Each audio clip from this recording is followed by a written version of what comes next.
sama, kondisi yang tidak sama. Mari kita belajar bersama-sama.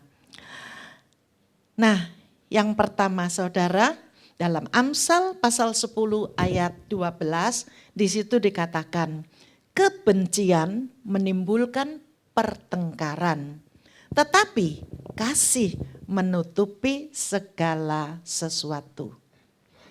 Kebencian menimbulkan pertengkaran, tetapi kasih menutupi segala sesuatu. Saudara, di dalam hal ini, konteks ini, yaitu bicara apa saudara? Seseorang yang hatinya dipenuhi dengan kebencian.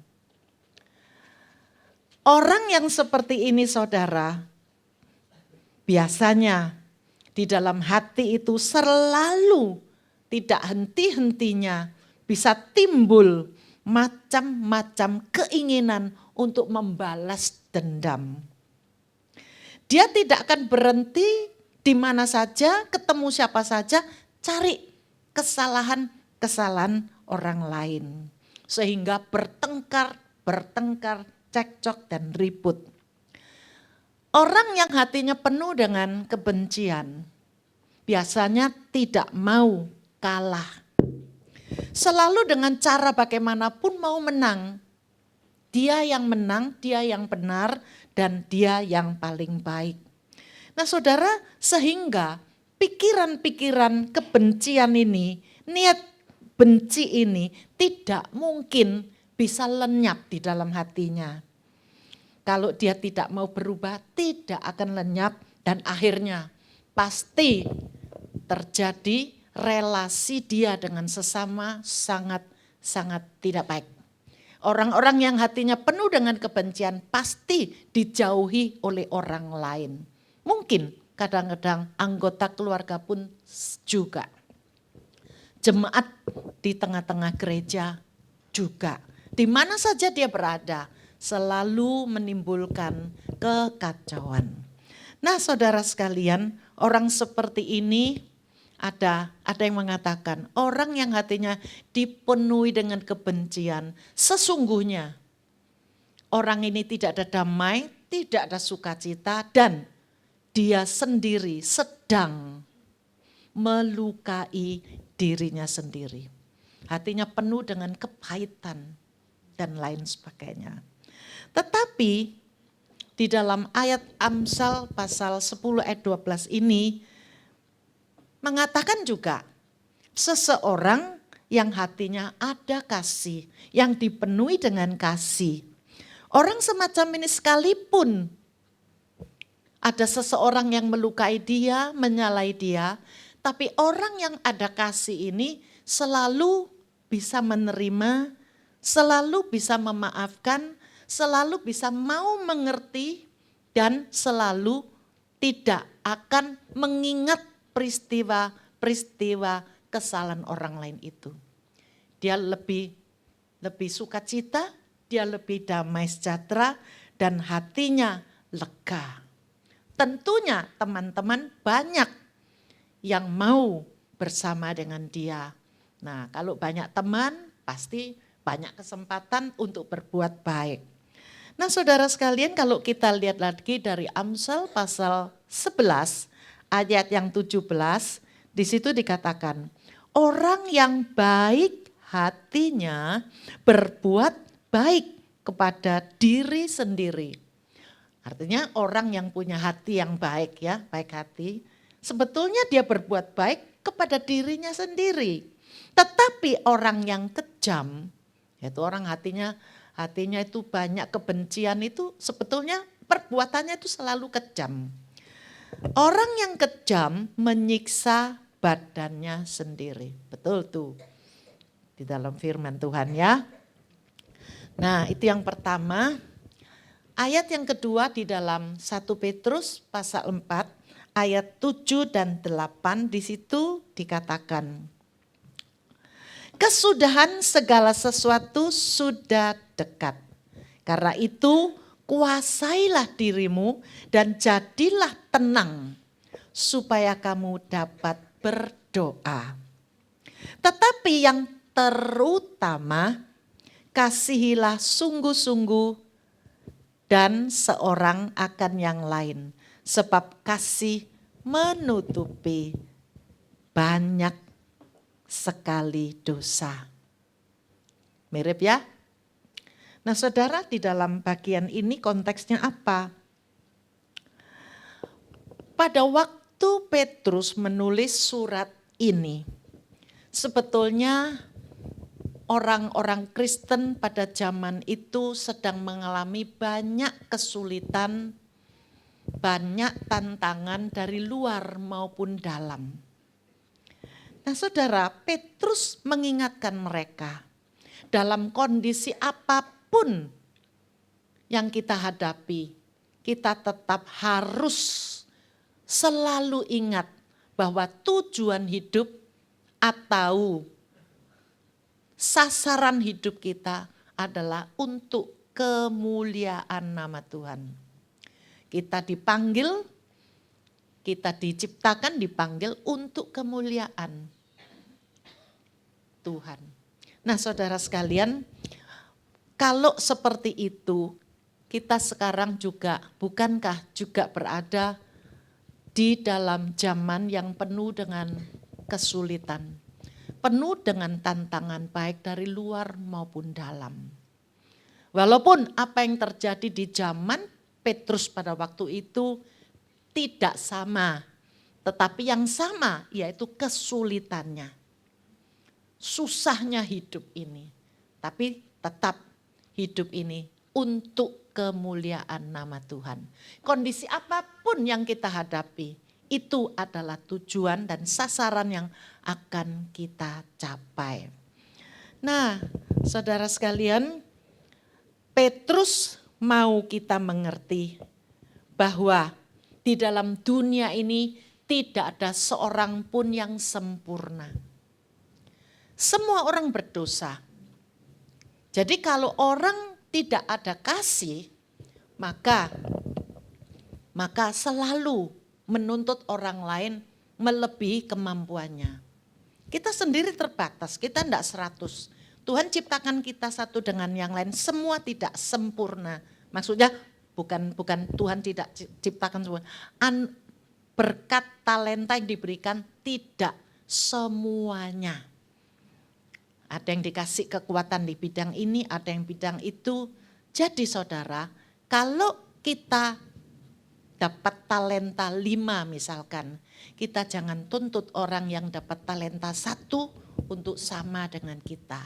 Nah seringkali kalau orang tidak mempunyai kasih, tidak bisa mengerti hal ini.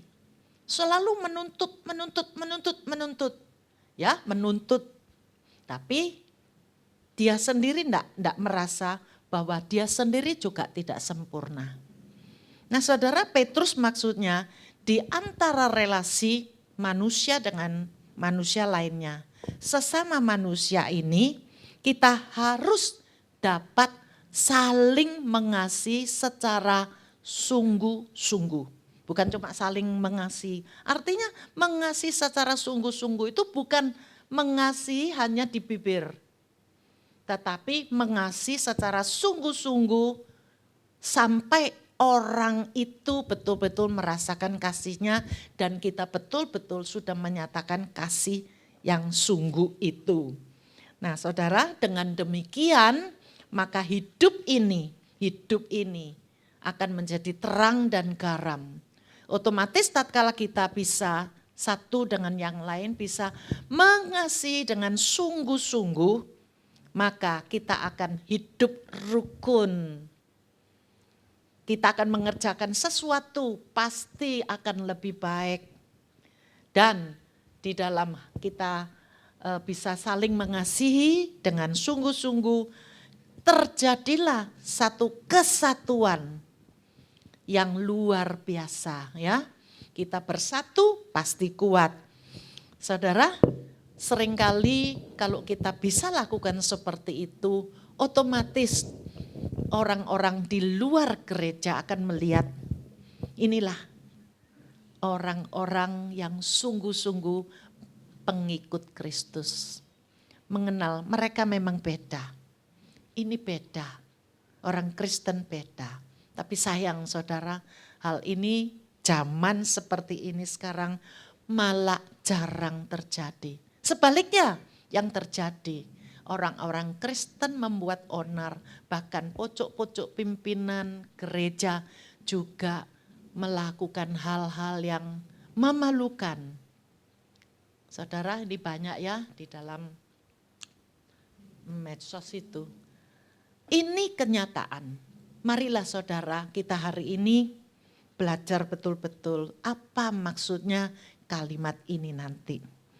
Nah saudara, yang ketiga, di dalam surat Yakobus pasal 5 ayat 19 dan 20, di situ dikatakan, saudara-saudaraku, jika ada di antara kamu yang menyimpang dari kebenaran dan ada seorang yang membuat dia berbalik, ketahuilah bahwa barang siapa membuat orang berdosa berbalik dari jalannya yang sesat, ia akan menyelamatkan jiwa orang itu dari maut dan menutupi banyak dosa. Kalimat ini juga ya. Nah saudara, di dalam konteks ini saya ambil contoh yang gampang aja. Orang Kristen tidak harus iman rohaninya itu top.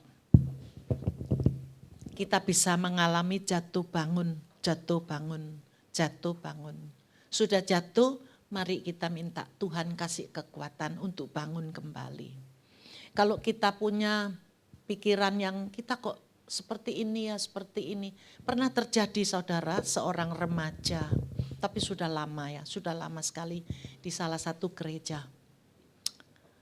Satu hari dia bunuh diri. Dia bunuh diri karena apa? Dia merasa bahwa hidup ini aku ingin melakukan yang baik kok tidak bisa. Ya, aku ingin melakukan yang baik kok tidak bisa. Malah yang baik tidak aku lakukan, yang aku tidak mau justru aku lakukan. Nah saudara, anak ini polos. Tetapi begitulah karena dia berpikir seperti itu. Sebenarnya di dalam dunia ini kita mengalami satu medan peperangan di dalam diri kita. Oleh karena itu saudara, kita harus selalu memohon kekuatan kepada Tuhan. Kalau sudah jatuh, mari kita balik bertobat dan Tuhan akan menolong kembali. Saudara, di dalam kitab surat Yakobus ini konteksnya saya ambil contoh yang gampang aja. Tatkala Tuhan Yesus diadili. Ya, diadili. Bukankah Petrus 3 kali menyangkal Yesus? Padahal sebelum-sebelumnya Yesus sudah berkata, ya, kau akan menyangkali aku. Enggak Tuhan, tidak, aku mati bersamamu. Oke, tapi Tuhan bilang, tidak. Ya, sebelum ayam berkokok 2 kali, kau sudah 3 kali menyangkal aku. Dan betul saudara, saya terus merenungkan ya, kalau saya seperti Petrus pada waktu itu, mungkin saya juga bisa seperti dia, saking ketakutan yang luar biasa. Nah, tatkala Petrus mengatakan 3 kali tidak mengakui Tuhan Yesus, Tuhan Yesus hanya menoleh, memandang dia.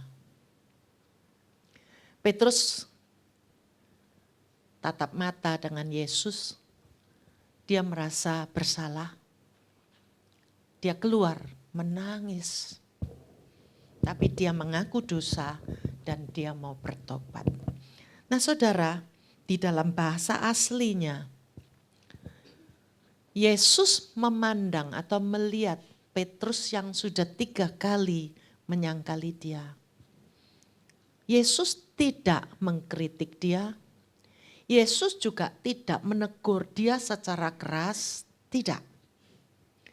Tetapi dengan pandangan begitu saja, pandangan mata yang penuh dengan kasih dan belas kasihan. Demi Petrus ini yang tadinya sudah ikut dia sekian lama, jatuh.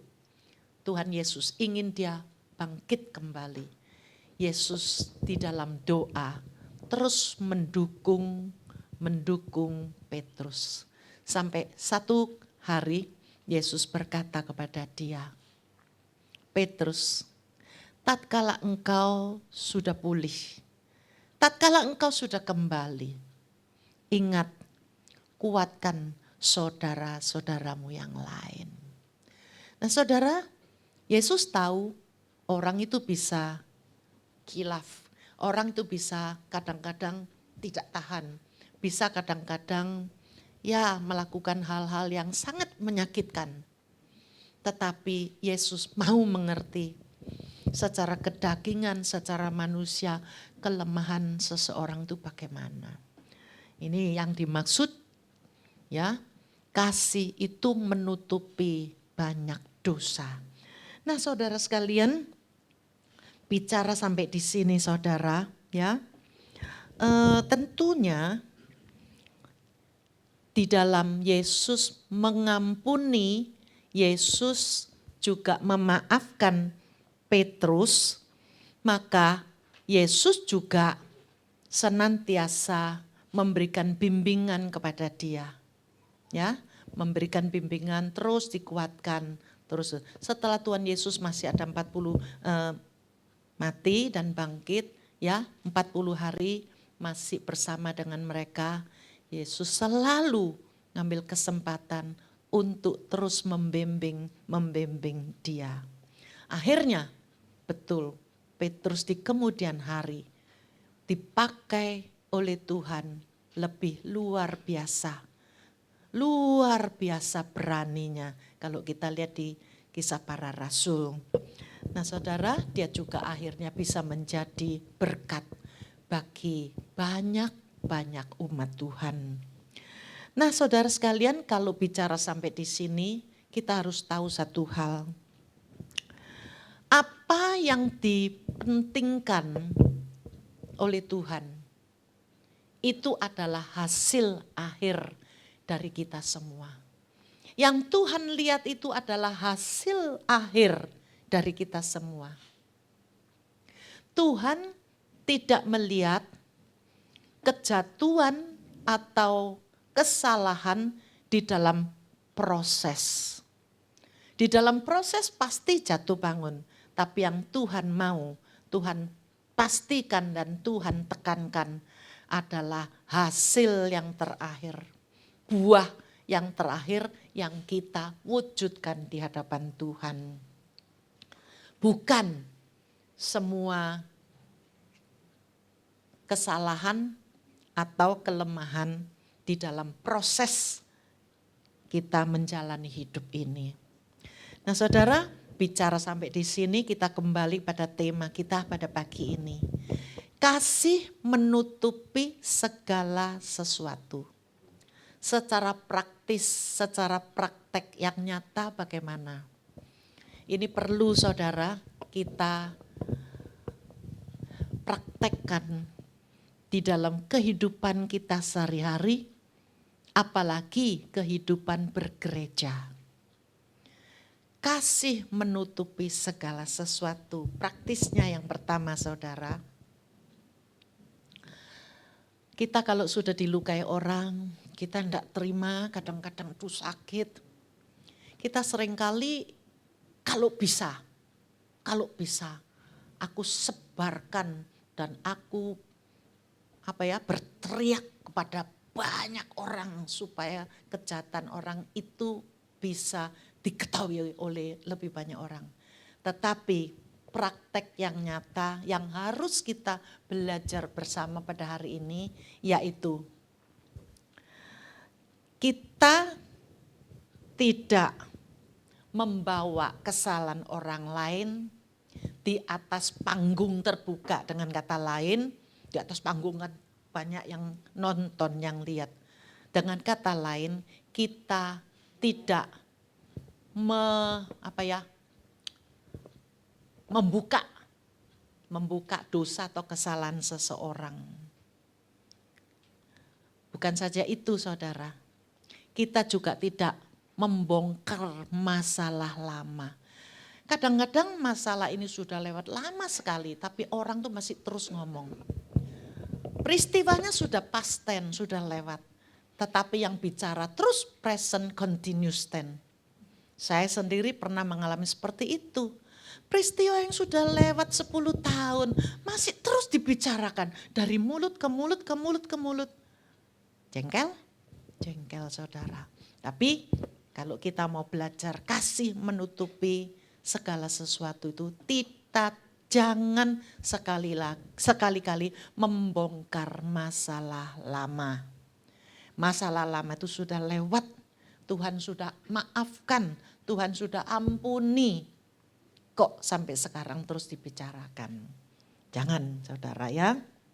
Dan di dalam hal ini praktek nyatanya kita sudah tahu, kita jangan ya memperbesar masalah itu lagi. Seolah-olah takut kalau orang lain tidak tahu. Tak kasih tahu, satu. Takut kalau tidak tahu, tak kasih tahu. Jangan. Ada orang saudara, ada orang di dalam gereja juga ada, dimanapun ada namanya manusia. Rasanya kalau dapat satu informasi, pengennya itu dia nomor 1 yang tahu. Nomor 1 dia tahu, termasuk kebaikan seseorang, termasuk yang jelek. Jadi kita bilang, ketemu orang seperti ini, kita harus waspada, kita harus kasih tahu. Ya, dia seperti loudspeaker, corong saudara ya. Jadi ketemu orang seperti ini, kalau saudara ingin sesuatu yang baik, pakai dia. Tetapi yang jelek jangan. Tuh, ya. Nah selain itu saudara, dengan praktis kita bisa lakukan kasih itu menutupi segala sesuatu atau menutupi banyak dosa, yaitu seperti yang Yesus lakukan. Menolong seseorang yang jatuh, entah itu sengaja maupun tidak sengaja. Bukan saja menolong, kita harus punya satu kerinduan bagaimana bisa menolong dia untuk pulih. Seperti orang yang sakit, bagaimana disembuhkan.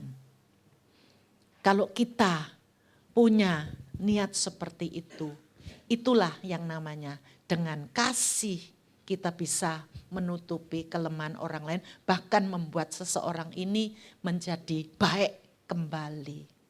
Bukankah ini satu hal yang luar biasa? Saudara, hari ini kita PI penting. Membawa jiwa baru mengenal Tuhan sangat-sangat penting.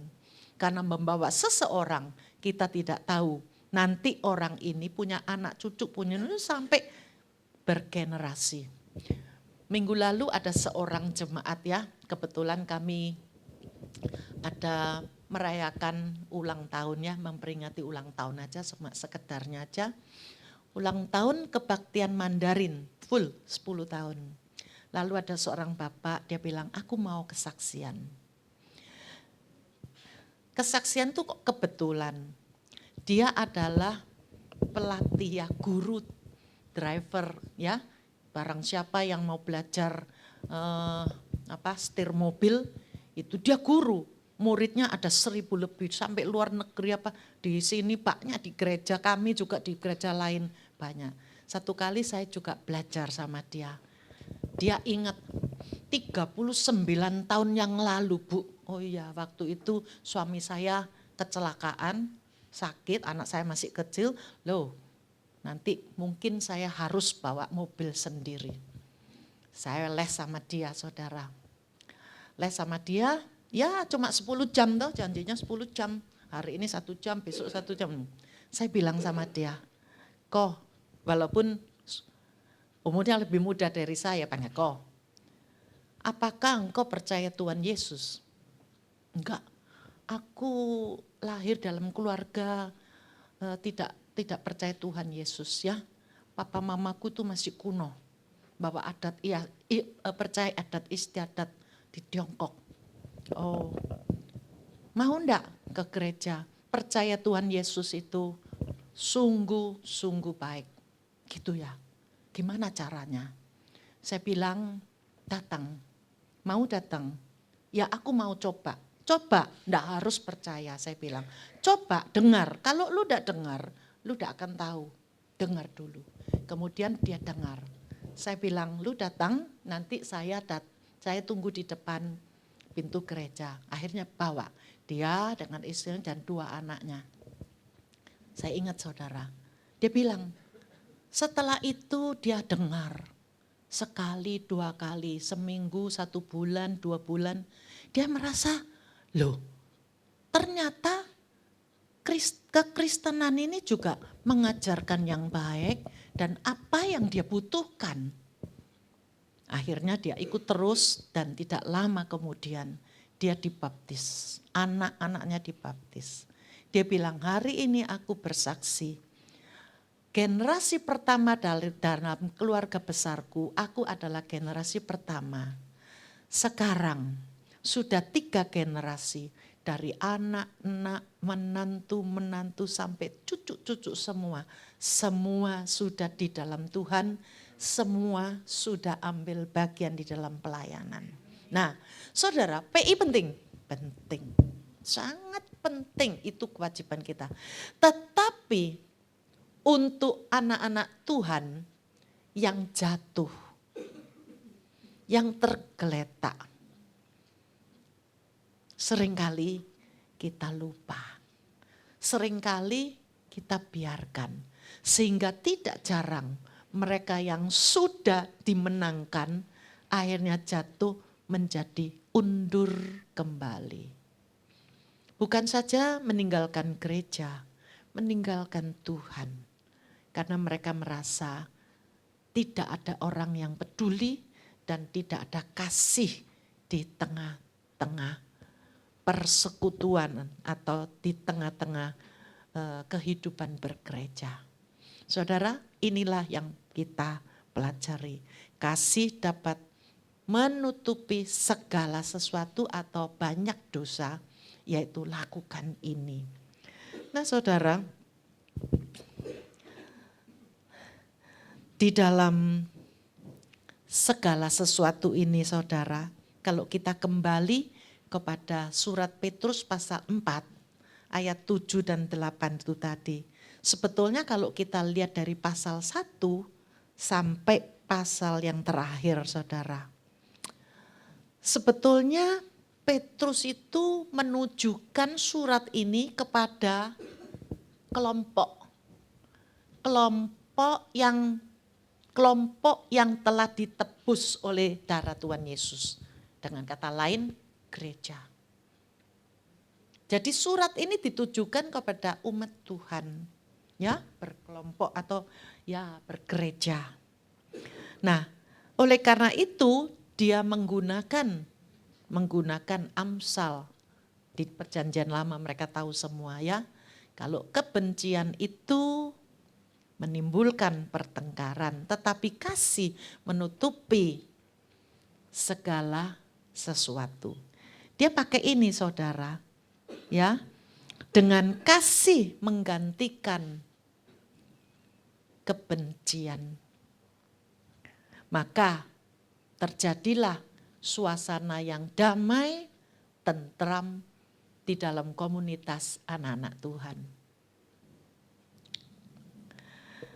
Bukan saja ini ditujukan kepada kelompok anak-anak Tuhan di gereja, tetapi juga membuat sekaligus anak-anak Tuhan atau hidup bergereja ini bisa semakin menyenangkan Tuhan. Karena bersatu, mereka bisa melakukan pelayanan-pelayanan yang baik, yang sesuai dengan apa yang Tuhan inginkan. Karena mereka bersatu. Dan di dalam kasih yang sungguh-sungguh, maka itu akan terjadi satu hal yang menuju kepada kesempurnaan di dalam kesucian. Allah kita suci, kita dituntut Hanya orang-orang yang kudus hatinya itu berkenan pada Tuhan. Jadi terjadilah itu. Ya, terjadi semuanya. Damai sejahtera, iya. Kesatuan, iya. Kita tidak berpecah belah, iya. Kita boleh bekerja melakukan hal yang lebih besar, lebih banyak lagi. Dan otomatis di dalam persekutuan seperti ini terus dikuduskan. Terus dikuduskan oleh Tuhan.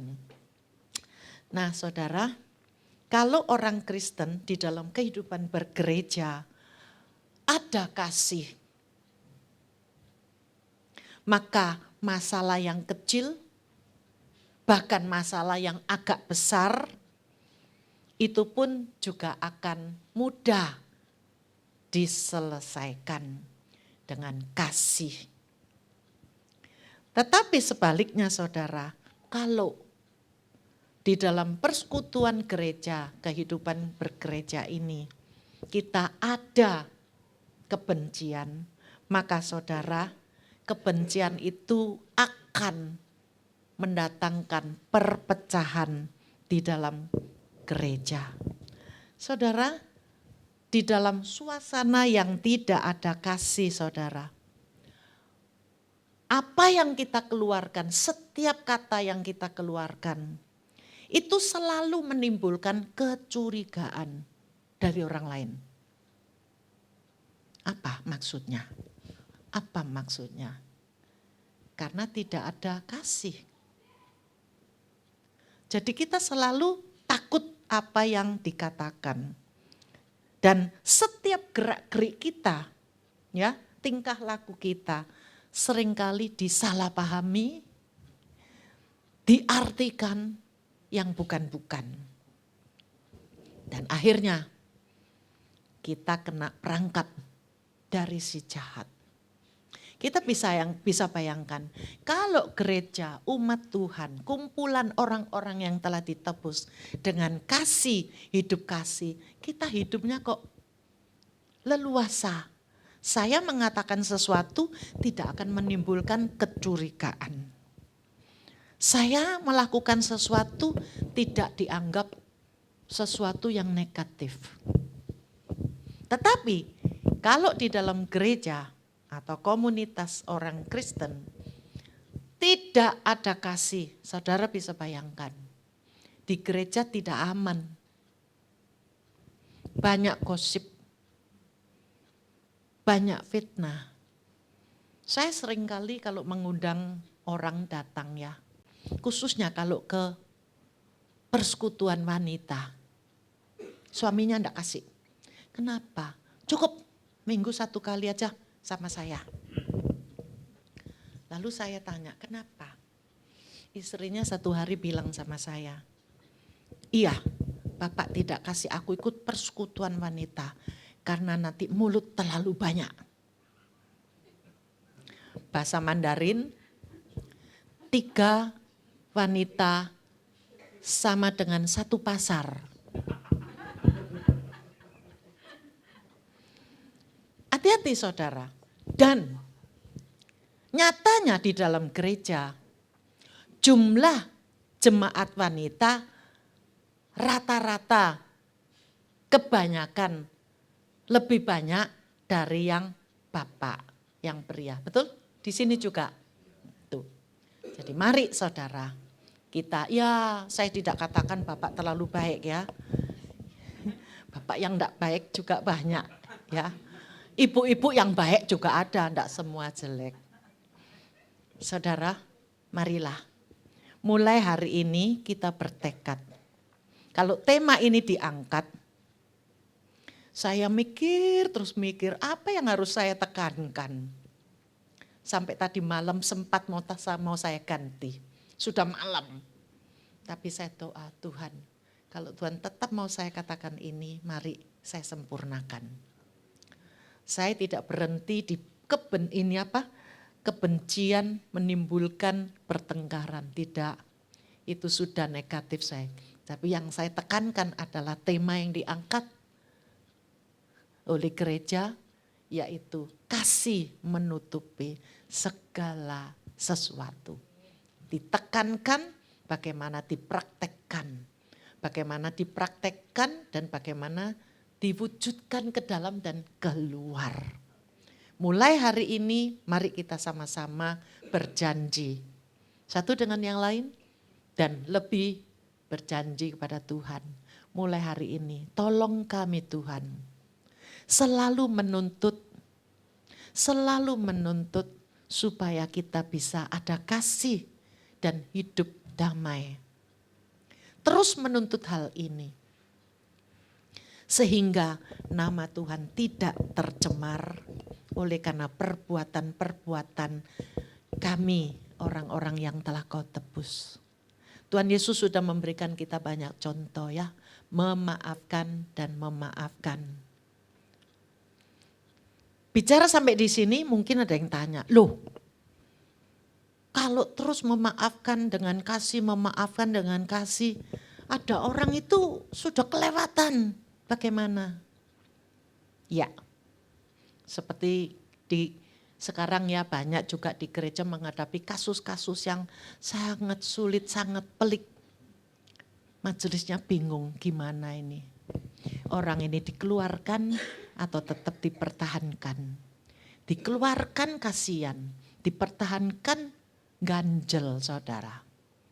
Bingung, ada yang harus keluar dari sini. Kami tidak bisa pakai orang seperti ini. Tetapi sebagian mengatakan jangan, kalau tidak ada dia bagaimana, dia di sini sudah terlalu lama. Saudara, tetap gereja tidak mentoleransi dosa. Itu prinsip. Selama ada kesalahan, itu juga kita lihat. Kita harus mempunyai hikmat dan kembali kepada firman Tuhan. Kapan kita harus melakukan pemaafan kepada seseorang? Kita harus terima dia, memaafkan dia, melindungi dia. Kapan? Kapan juga kita harus tahu bagaimana untuk melakukan selanjutnya. Kapan juga harus menjalankan disiplin gereja kalau memang perlu. Saudara, di dalam talak ya, di dalam talak dari gereja-gereja atau sinode pasti ada. Kalau misalkan seseorang entah majelis, entah pendeta atau hamba Tuhan, kalau sampai melanggar beberapa poin ini, itu harus bagaimana? Biasanya itu ada catatan disiplin gereja. Nah, disiplin gereja ini ada. Setiap sinode, setiap gereja ada. Nah, cuma kadang-kadang bagaimana dilakukan oleh gereja yang bersangkutan. Tapi yang jelas, gereja tidak mentoleransi terhadap dosa. Itu tidak. Tidak.